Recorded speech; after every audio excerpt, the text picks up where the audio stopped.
Our story begins with the character Max Headroom, a quirky, computer-generated persona popular in the 1980s. With his glossy plastic visage and a knack for stuttering speech, Max became a cultural icon of the decade.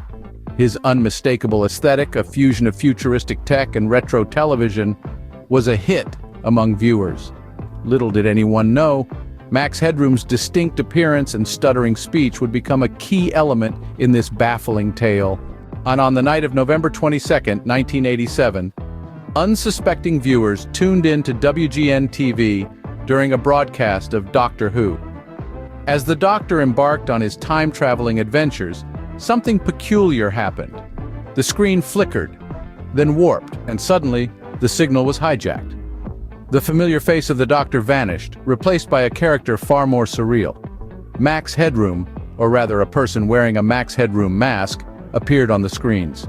His backdrop was a sheet of corrugated metal, oscillating in a faux computer-generated rhythm. This wasn't an official broadcast, nor was it a planned interruption. This was the work of a hijacker, an unknown entity who had managed to take control of the signal. The intrusion was filled with distorted noises and muffled laughter, creating an eerie atmosphere that left viewers frozen in front of their televisions. His intrusion was bizarre, to say the least. During the hijacking, the intruder delivered cryptic and surreal messages while wearing a Max Headroom mask. The intruder's dialogue was a bizarre medley, oscillating between nonsensical rants and references to popular culture. He mimicked Max Headroom's stuttering speech, adding to the eerie spectacle.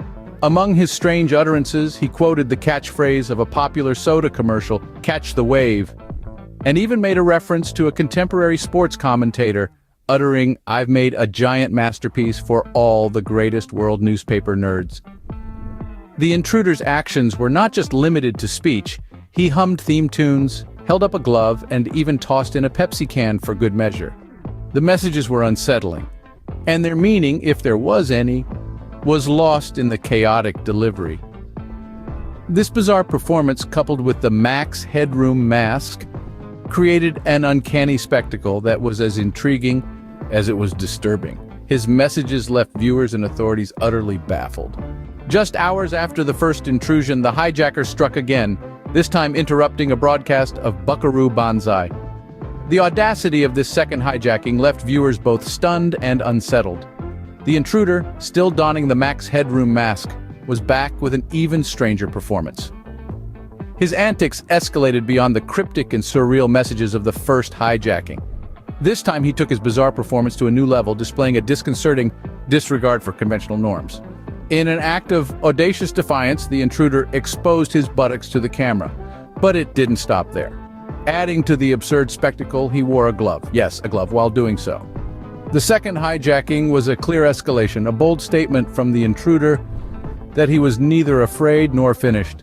His antics were more unsettling, and he even exposed his buttocks with a glove.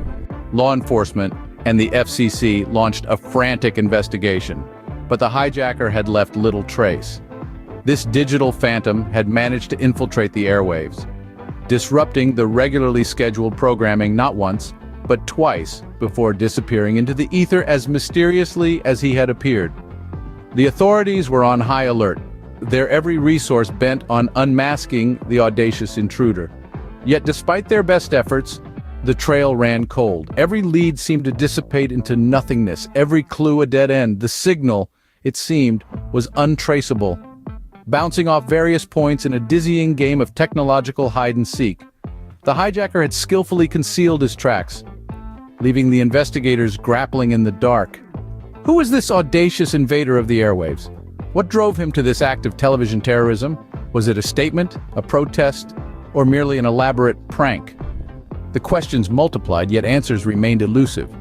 Despite the efforts to trace the signal, his identity remained concealed.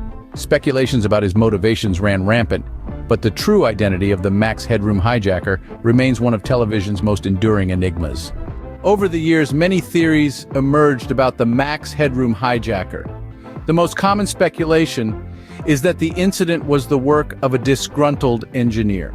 The hijacker's knowledge of broadcasting technology and the ability to interrupt a live signal suggest a professional background in the field. Another theory proposes that the hijacking was an elaborate publicity stunt. This theory argues that the bizarre and nonsensical nature of the messages transmitted during the hijacking were designed to generate public interest and controversy. Some theorists have also suggested that the hijacker may have been a fan of Max Headroom, motivated by a desire to bring attention to the character or to engage in a form of performance art. Despite these theories, no concrete evidence has ever been found to support any one claim. The hijacker's identity, motivations, and means remain shrouded in mystery. The case remains open, with the FBI continuing to seek information that could lead to the resolution of this baffling incident. Despite countless speculations, the perpetrator remained at large. The Max Headroom incident remains one of the most bizarre and enduring unsolved mysteries in the world of television. This event has left an indelible imprint on the collective memory and pop culture of the time, serving as a chilling reminder of the vulnerability of broadcast systems. Despite the passage of over 3 decades, the identity and motivations of the hijacker are still unknown, leaving a lasting mark on pop culture. Fascinated by the enigma of the Max Headroom incident, you're not alone. This is just one of the countless, captivating conundrums we're on a mission to unravel here at Neural Enigma. By hitting subscribe and ringing the notification bell, you're becoming a part of an ever-growing community of mystery enthusiasts. Together, we can delve deeper into the enigmas of the past. Stay tuned for more immersive explorations.